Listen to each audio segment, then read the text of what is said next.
has made great strides with regards to equality, but unfortunately, we have a lot to do when it comes to gender equality. We have only 9 female MPs out of 67, which makes it one of the countries with the lowest number of women parliamentarians, so we definitely need to work more. Recently, our Prime Minister opened the discussion about quotas.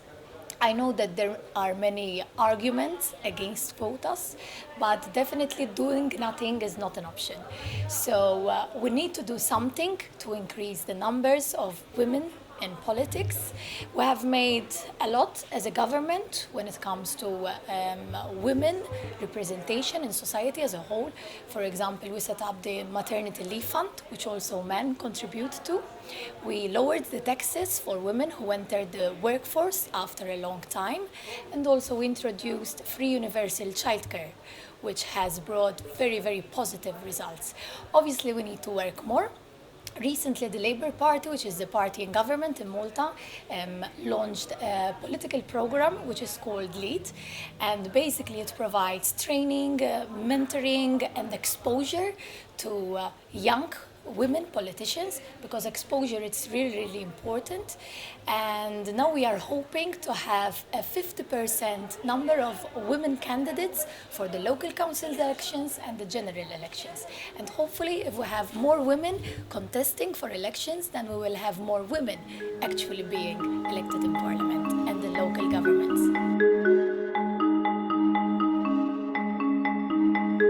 So basically, there is always a lot to be done. I think that on the long run, what are we doing as a government in Malta will have positive results, but I think it's also a question of having a lot of women in powerful positions.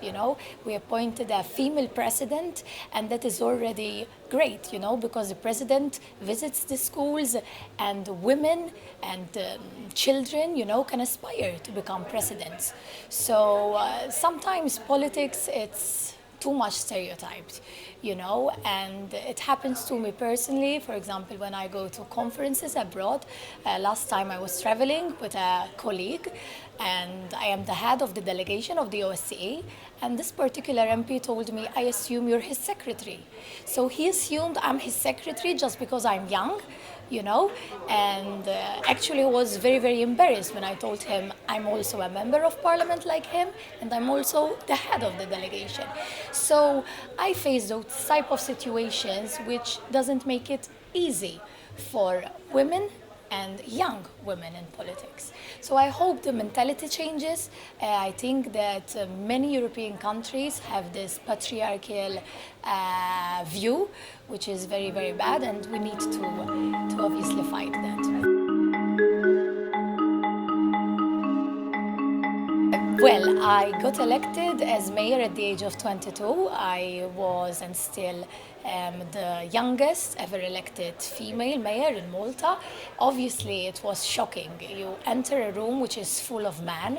You need to obviously lead the conversation, lead the agenda, and obviously it's not easy because age, when you're young, it's much more difficult. So it's not just being a woman, but a young woman, which makes it much more difficult.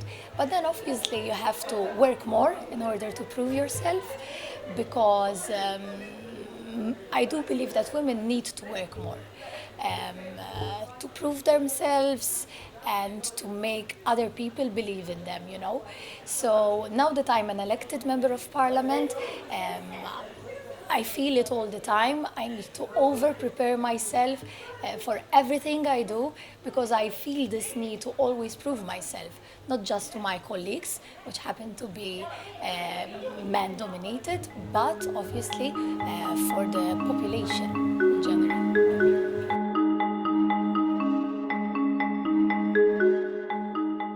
In Malta, I think we're kind of lucky when it comes to youth participation. So we have a lot of youth in local government, and actually, if you see the average age of our parliamentarians, it's very good. when you compare it to other European countries. So when it comes to gender equality, we lag behind, but when it comes to youth empowerment, I think we are doing quite well. Obviously, nowadays, youth, they have a lot of opportunities. They go abroad, they study abroad, they find good paid jobs, and sometimes when you enter politics, for example, in Malta, our salaries are, I think, the lowest in Europe. So obviously, if you have a youth which is studying and aspires to be a great CEO, would rather choose to take a career rather than entering politics. I do believe we need a lot of youth because we challenge the system all the time. We're not the type of people that someone tells you to do that and you do it. You question the why and what about if we do that, and that's important. We give a lot of fresh ideas, which sometimes obviously people of a certain age don't come up with. I think there must be a mixture of people who have experience and obviously fresh minds. And when the two of them combine, I think great results